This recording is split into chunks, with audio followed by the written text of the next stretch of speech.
Okay, Bismillahirrahmanirrahim. Assalamualaikum warahmatullahi taala wabarakatuh. Alhamdulillahirabbil alamin. Wassalatu wassalamu ala asyrafil anbiya'i wal mursalin wa ala alihi wa sahbihi ajma'in. Qala Allah ta'ala fi Qur'anil Karim. A'udzu billahi minasyaitonir rajim. Rabbi shrah li sadri wa yassir li amri wahlul 'uqdatam min lisani yafqahu qawli. Alhamdulillah, kami dari kumpulan 1 akan membentangkan tajuk metodologi penulisan kitab Sahih Al-Bukhari dan kitab Sahih Muslim. Okay. Antara kandungan yang akan kami bentangkan adalah, yang pertama sekali kami akan bentangkan biografi Imam Bukhari dan biografi Imam Muslim. Seterusnya kami akan membentangkan kandungan hadis dalam kitab Sahih Bukhari dan kandungan hadis kitab Sahih Muslim, Imam Muslim. Seterusnya kita kumpulan kami akan membentangkan metodologi kitab Sahih Muslim yang akan dibentangkan oleh pembentang lah lepas ni, serta metodologi penulisan kitab Sahih Bukhari. Selepas tu sebagai penutup pembentangan kami akan membentangkan lagi sekali, iaitu keistimewaan kitab Sahih Imam Bukhari dan Imam Muslim yang akan dibentangkan oleh pembentang yang ditugaskan oleh bahagian ni lah. Okey. Tanpa melengahkan masa lagi, kita teruskanlah. Okey, Assalamualaikum warahmatullahi taala wabarakatuh. Nama saya Hafizul Mu'izz bin Abdullah. Nombor matrik I193041441. Hari ini saya akan bentangkan topik pasal biografi dua tokoh, yakni Imam Bukhari dan Imam Muslim. Baiklah, saya akan start dengan Imam Bukhari dulu dah. Okay, Imam Bukhari ni namanya adalah Abu Abdullah Muhammad bin Ismail bin Ibrahim bin Mughirah Al-Bardizbah Al-Jufi Al-Bukhari. Beliau dilahirkan setelah solat Jumaat pada 13 Syawal tahun 194 Hijrah di Bukhara. Bukhara ni merupakan suatu tempat di Uzbekistan yang merupakan persimpangan jalan antara Rusia, Parsi, India dan Tiongkok.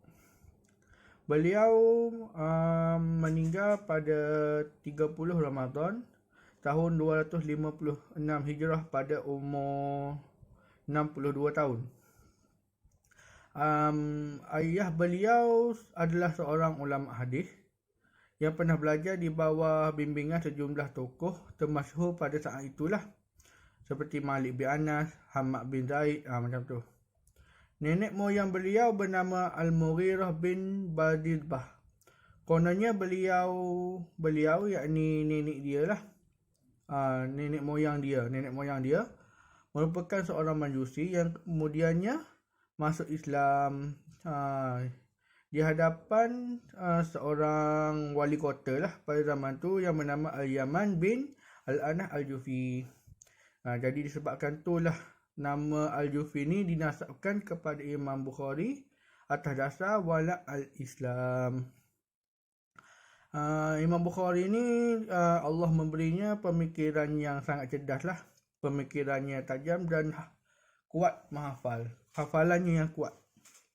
Kecerdasannya dan ketajaman pemikiran serta kekuatan hafalannya sudah terlihat sejak usia kanak-kanak lagi. Beliau mewarisi ketakwaan ayahnya. Minat terhadap ilmu sudah terbentuk sejak kecil lagi. Sebab Imam Bukhari menjadikan ayahnya sebagai idola sekaligus guru pertama baginya. Ayah beliau meninggal sejak beliau berumur 5 tahun lagi. Imam Bukhari masa tu masih kecil, bertekad mengikut jejak ayah dia. Dia sangat mencintai Rasulullah. Dengan kesungguhan hati, dalam usia 10 tahun, ia sudah banyak menghafal hadis. Ia banyak datang ke ulama-ulama ahli hadis di bandar dia lah. Dia untuk mempelajari sabda-sabda Nabi, sabda Rasulullah tersebut sebanyak mungkin.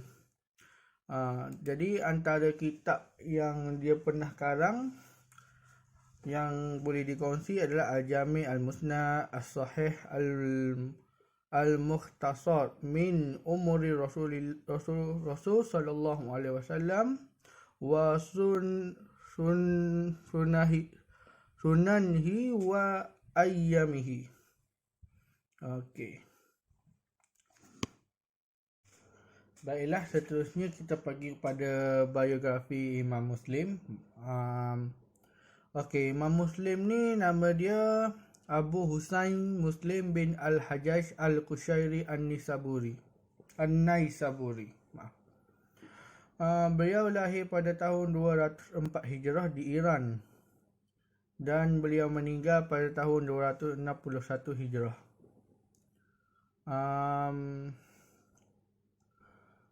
Antara kitab yang dikarangnya adalah Al-Musnad As-Sahih Al-Mukhtasar min Sunani binaqli adli an Rasulullah sallallahu alaihi wasallam.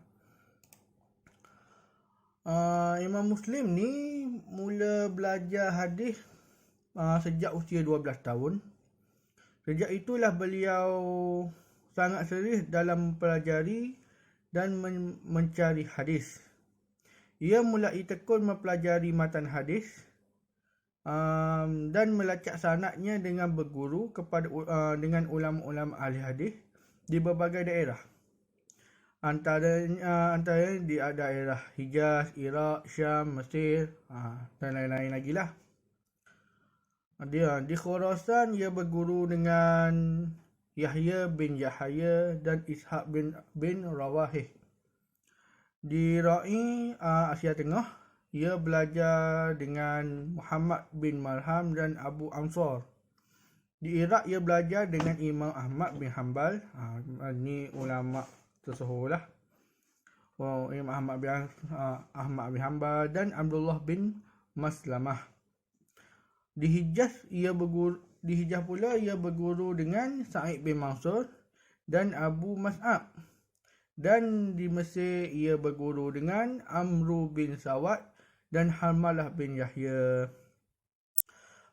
Ketika Imam Bukhari berkunjung ke Naisabur, Imam Muslim sering menemuinya untuk berguru. Ni dirujuk dalam kitab Fathur Rahman lah, di muka surat dalam 330.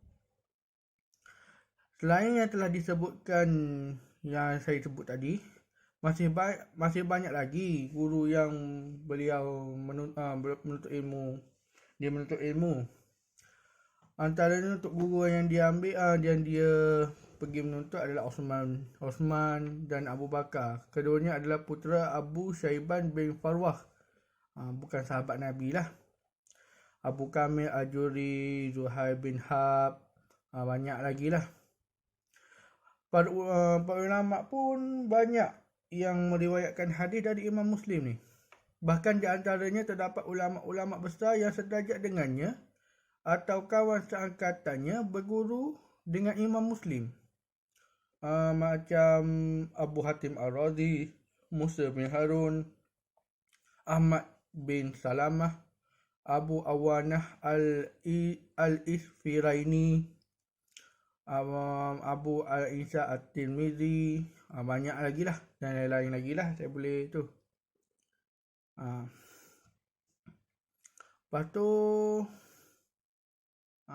di antara sekian banyak muridnya, murid dia apa banyak, yang paling menonjol yang saya boleh kongsi kat sini adalah Ibrahim bin Muhammad bin Sufyan, Siapa Ibrahim ni? Ya, Ibrahim bin Muhammad bin Sufyan ni. Ia adalah seorang ahli fiqh dan zahid. Seorang ahli fiqh dan zahid. Maknanya dua zahid dan Ibrahim adalah anak muridnya. Manakala zahid yang saya sebut tadi merupakan periwayatan utama dalam Sahih Muslim. Okey, itu saja untuk daripada saya. Saya serahkan kepada ahli seterusnya lah. Okey. Assalamualaikum warahmatullahi wabarakatuh. Nama diberi Muhammad Nazirul Syafiq bin Sarmizi, ID 01043331. Baiklah, kita akan meneruskan diskusi ilmuwan kita bahagian kandungan hadis dalam kitab Sahih Al-Bukhari. Yang pertama, jumlah hadis Sahih Al-Bukhari. Para ulama berbeza pendapat mengenai jumlah hadis yang terdapat dalam Sahih Al-Bukhari. Hadis Sahih Al-Bukhari mengandungi sebanyak 9,082 hadis termasuk yang berulang. Jumlah ini tidak termasuk hadis mauquf kepada sahabat, hadis mautu' kepada tabi'in dan selepas mereka. Apabila dihitung tanpa memasukkan hadis yang berulang, maka jumlahnya adalah 2,602 hadis. Hadis Sahih Al-Bukhari yang mausul dan tidak berulang berjumlah 2,602. Manakala hadis yang mu'allaq dan marfu' berjumlah 159 hadis. Imam Bukhari mengambil masa yang begitu lama dalam menyiapkan Sahih Al-Bukhari, iaitu selama 16 tahun untuk menulis sahihnya. Dalam memilih hadis-hadis yang akan dimasukkan ke dalam kitab sahihnya, Imam Al-Bukhari sangat cermat dan sangat teliti sehingga dari 600,000 hadis yang beliau dapatkan, hanya 4,000 hadis saja yang dimasukkan ke dalam kitabnya. Perkara yang paling menarik ialah setiap hadis yang dimasukkan ke dalam sahihnya itu ialah hadis-hadis yang benar-benar telah diyakini sah. Dan sebelum beliau memasukkan hadis tersebut ke dalam sahihnya, beliau beristikharah terlebih dahulu kepada Allah dengan sembahyang 2 rakaat dan meyakinkan bahawa. Seterusnya, kita akan masuk dalam kandungan hadis dalam kitab Sahih Muslim. Sahih Muslim mengandungi 7,275 buah hadis. Hadis sahih yang termasuk yang matannya disebut berulang-ulang. Jumlah hadis sahih yang matannya yang tidak berulang-ulang pula berjumlah sebanyak 4,000 hadis. Kitab Sahih Muslim dikumpulkan di dalam 54 tajuk yang dikenali dengan Al-Kitab. Imam Muslim menghabiskan kira-kira selama 15 tahun untuk menyelesaikan kitab ini.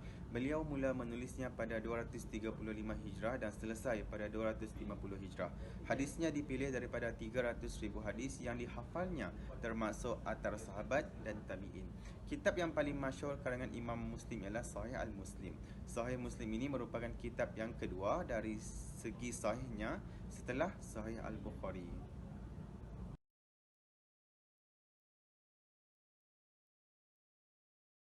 Bismillahirrahmanirrahim. Assalamualaikum warahmatullahi wabarakatuh. Nama saya Amal Ashraf Muhammad Nafi dengan nama metrik I193004142. Dan saya akan menerangkan berkaitan dengan sebab penulisan kitab Sahih Al-Bukhari. Guru beliau iaitu Ishaq bin Rahawai telah menyampaikan hasrat atau mencadangkan kepada anak muridnya agar menghimpunkan hadis-hadis yang sahih. Maka kata-kata itu sangat memberi kesan di dalam hatinya. Dan ini bukannya satu-satunya guru daripada Imam Al-Bukhari. Beliau pun telah merantau menemui guru-guru hadis, lebih daripada 1,000 orang syekh, dan telah mengumpulkan sebanyak 600 buah hadis. Beliau juga antara guru yang pernah Imam Bukhari temui dan mewarisi ilmu mereka adalah seperti Hamad bin Zaid, Malik bin Anas radhiyallahu anhu, Muhammad bin Salam, Abdullah bin Muhammad Al-Masnadi, Harun bin Ash'as dan Muhammad bin Yusuf Al-Baikadi. Seterusnya, beliau telah bermimpi bahawa beliau berdiri di sisi Rasulullah SAW Dalam masa yang sama beliau mengipas Rasulullah SAW. Setelah pada itu Imam Bukhari pun bertanya kepada penafsir mimpi, dan penafsir mimpi mengatakan bahawa beliau akan menghalang pendustaan terhadap Rasulullah SAW. Disebabkan itulah dia membuatkan beliau menghasilkan karya ini. Selain pada itu, menjawab dan merawat kekeliruan yang berlaku pada zaman itu. Yang pertama, kitab iman untuk menjawab kekeliruan yang timbul oleh pihak Murji'ah. Maknanya ada masalah yang terbarulah pada masa itu. Yang kedua adalah kitab Fadail, Manaqib al-Sahabat, untuk menolak fahaman Syiah yang bertentangan dengan akidah. Yang ketiga adalah kitab Al-Qadar untuk memperbaiki fahaman Qadariyah tentang iktikad mereka. Seterusnya saya akan menerangkan syarat penulisan kitab. Yang pertama sekali, Imam Bukhari hanya meletakkan hadis yang sahih sahaja hadis yang sahih sahaja dalam kitabnya. Hadis-hadis yang dikumpulkan itu diambil daripada 600,000 hadis. Akan tetapi beliau tidak meletakkan kesemua hadis yang sahih kerana khawatir ia akan menjadi terlampau panjang, kerana kitabnya hanya bersifat mukhtasar, yakni ringkasan. Ditambah juga dengan menetapkan perawi itu haruslah berjumpa dengan gurunya walaupun sekali. Tubuq al-liqa, sehingga di samping bersambung sanadnya, adil, kuat hafazan, selamat dari syaz dan kecacatan, daripada keraguan dan kecacatan. Sebelum beliau memastikan hadis itu ke dalam sahihnya, beliau akan membersihkan diri dan beristikharah terlebih dahulu kepada Allah dengan solat 2 rakaat. Baiklah, yang seterusnya adalah cara penyusunan hadis. Okey, yang pertama adalah beliau tidak meletakkan muqaddimah di dalam kitabnya. Bahkan beliau terus memulakan kitab beliau dengan kitab Bad'ul Wahyi. Antara kitab atau tajuk utama lain yang terdapat di dalam Sahih Al-Bukhari adalah kitab Al-Iman, kitab yang ilmu, kitab wudu, kitab mandi, kitab haid, kitab tayamum, kitab solat, dan beberapa kitab atau tajuk lagi. Pada penyusunan kitab dan bab inilah terserlah akan fiqh Imam Al-Bukhari. Para ulama mengatakan fiqh Imam Al-Bukhari terletak pada penyampaian bab-babnya. Ini kerana daripada situ para ulama dapat mengenal pasti akan pendapat-pendapat Imam Al-Bukhari dalam permasalahan fiqh. Beliau turut membahagikan setiap daripada kitabnya kepada beberapa bab yang mengfikasikan bagi setiap bab itu dengan hujah-hujah hadis yang mendalam.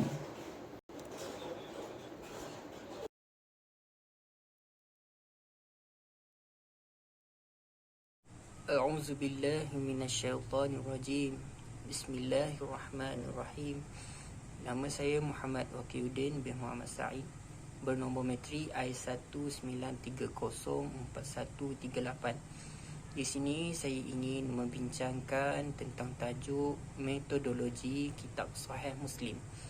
Yang pertama, Imam Muslim telah berusaha sedaya upaya untuk mengumpulkan, memeriksa dan menelaah keadaan para perawi hadis, menapis hadis-hadis yang diriwayatkan serta membuat perbandingan riwayat-riwayat itu antara satu sama lain. Hadis yang diriwayatkan oleh beliau, iaitu Imam Muslim ini, begitu cermat. Beliau ini begitu cermat dan teliti dalam pemilihan penelitian dan penyelarayan hadis-hadis yang terdapat dalam sahihnya. Dan beliau juga tekun dalam menapis setiap hadis yang mempunyai kecacatan, yakni illah pada perawinya. Disebabkan itulah beliau Imam Muslim ini telah menapis dan membuat saringan sebanyak 300,000 hadis sebelum memasukkan ke dalam kitab sahihnya. Dan tambahan lagi, beliau meminta bantuan daripada Abu Zur'ah Ar-Razi untuk proses penelitian dan penapisan di dalam kitab sahihnya, yang mana teguran daripada Abu Zur'ah Ar-Razi ini dan nasihat beliau terhadap illah perawi di dalam hadis yang diberikan itu akan diperincikan oleh Imam Muslim sendiri di dalam kitab sahihnya. Yang kedua, kita boleh lihat bahawa Imam Muslim ini sering memberikan isyarat seandainya terdapat sebaran perbezaan antara lafaz-lafaz tersebut. Di dalam kitab ini banyak membincangkan tajuk berkenaan dengan fiqh secara am. Kita dapat lihat melalui cara penyusunan Imam Muslim ini yang lebih ke arah kepada penyusunan bab-bab dalam kitab fiqh.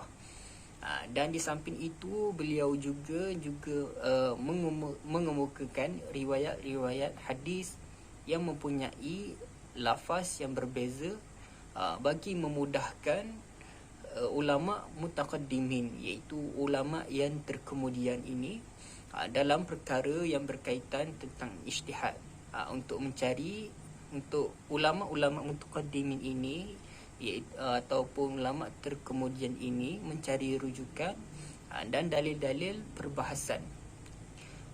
Disebabkan itu, beberapa orang ulama, di antaranya ialah Dr. Amin Muhammad Al-Qudah dan Dr. Sharaf Muhammad Al-Qudah, merumuskan bahawa tajuk utama bagi kitab ini ialah yang dinamakan sebagai As-Sin'ah Al-Hadith Yahsanadan wa Matnan, yang membawa maksud penelitian dan pengkajian hadis dari aspek sanad dan matan. Yang ketiga, Imam Muslim hanya menulis hadis yang bertaraf sahih sahaja, yang mana hadis itu mestilah bersambung sanadnya yang diucapkan oleh perawi yang siqah ni, iaitu yang dipercayai daripada awal sehingga akhir, dan perawi tersebut mestilah selamat daripada syaz dan ilal. Disabitkan berjumpa dengan perawi yang thiqah dan tidak berlaku sebarang penipuan. Yang keempat, hadis-hadis yang hadis-hadis beliau ini mestilah dilengkapi dengan sambungan sanad dan matan yang sahih. Dan pada penghujung daripada hadis tersebut diletakkan ayat-ayat Al-Quran bagi menguatkan lagi hadis tersebut. Yang kelima, beliau ini mengulang banyak kali di dalam kitab sahihnya, kerana di dalam kitab sahihnya itu mempunyai perbezaan pendapat pada matan, sanad dan faedah yang baru. Kesimpulan yang boleh saya buat melalui metodologi kitab Sahih Muslim ini yang dikarang oleh Imam Muslim sendiri, apa yang saya dapat simpulkan bahawa Imam Muslim ini memiliki pendekatan tersendiri. Beliau ini mempunyai pendekatan sendiri yang lain ataupun berlainan sedikit daripada tokoh-tokoh hadis yang lain. Beliau ini menyusun teks hadis di dalam kitab sahihnya.